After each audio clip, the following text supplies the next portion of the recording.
নমস্কার বন্ধুরা, আমি দীপ আর আপনারা দেখছেন বোকা ব্রো।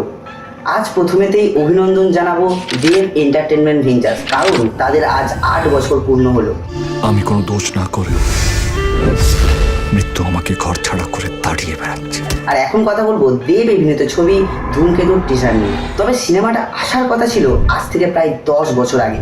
এরপর ডিলে হতে হতে আজ 23শে জুন সকাল 11টায় দেব এন্টারটেনমেন্ট ভেঞ্চার্সের পক্ষ থেকে এই টিজারটি লঞ্চ করা হয়। না, এই সিনেমা দেখতে গেলে আপনাকে ভাবতে হবে না যে এ তো পুরোনো দিনের সিনেমা।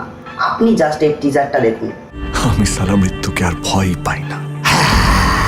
মনে হবে এই তো এখনকার দেব, এখনকার সিনেমার মতোই ওয়েল এক্সিকিউট কন্টেন্ট। এই টিজারের প্রত্যেকটা শট আপনাকে বলে দেবে এটা কতটা যত্ন নিয়ে কাজ হয়েছে। তবে এর জন্য আমি ধন্যবাদ জানাবো ডিরেক্টর কৌশিক গাঙ্গুলিকে। তবে দেখে যা মনে হচ্ছে রুদ্রনীল, পরমব্রত এদের কাজ প্রত্যেকবারের মতো দর্শকদের মন ছোবে। কে তুমি? তুমি কে? আর দেব শুভশ্রী জুটি, এদের কথা নতুন করে কিছু বলতে হবে না। এই জুটি ফিরছে দীর্ঘ 12 বছর পর। স্বাভাবিকভাবেই দেব এবং শুভশ্রীর ফ্যানরা মুখিয়ে রয়েছে এই সিনেমার জন্য।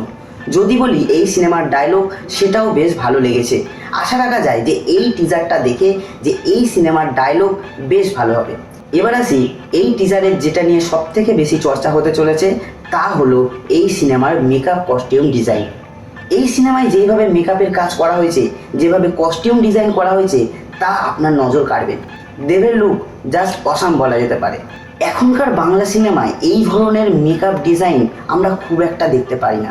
তবে এই সিনেমার ট্রেলার আসলে আমরা এই সিনেমার বিষয়ে আরও কিছু জানতে পারবো, আরও অনেকটা বুঝতে পারবো। সেটা নিয়ে পরবর্তী ভিডিও আমাদের চ্যানেলে আসবে। আর এই টিজারটা আমার সত্যি খুবই দারুণ লেগেছে।